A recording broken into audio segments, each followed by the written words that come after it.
आज चाहिँ मैले घरमा नै चिकन थुक्पा बनाएर खाएको फर्स्ट टाइम आफै बनाएको हेर्नु होला है त कस्तो भयो। सो हेलो एभ्रिवान, फेरि पनि स्वागत छ हजुरहरूलाई मेरो डे 38 मिनी ब्लगमा। आई होप कि हजुरहरू सबैजना सन्चै हुनुहुन्छ र म पनि एकदमै सन्चै छु।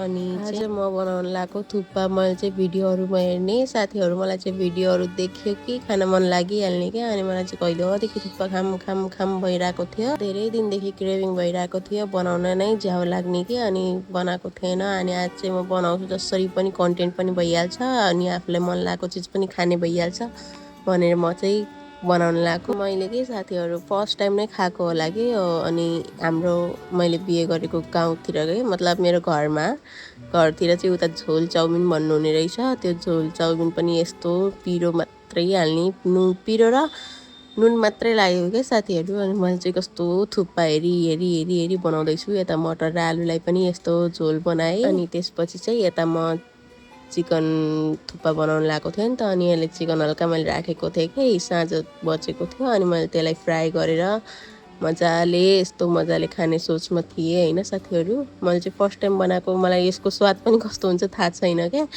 अनि खान मन लागेको चिज चाहिँ फेरि साथीहरू म युट्युब हेर्दै भए पनि बनाइहाल्छु क्या। अनि यता चाहिँ साथीहरू मैले चाउमिन बोइल गर्न राखिदिएको थिएँ। अनि थुक्पा पनि एकदम रेडी भयो खानको लागि चाहिँ। अनि मेरो हस्बेन्डले खाँदै हुनुहुन्छ हो, मैले बनाएको फर्स्ट टाइम। अनि त्यसपछि चाहिँ म खाँदैछु, मेरो हस्बेन्डलाई पनि मिठो लाग्यो अरे। अनि मलाई यसको स्वाद कस्तो हुन्छ थाहा नै छैन, अब मलाई चाहिँ मिठै लाग्यो होइन।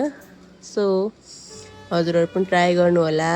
आजलाई मिनी ब्लग यति नै, फेरि भेटौँ अर्को भिडियोमा, त्यतिसम्मको लागि बाई बाई।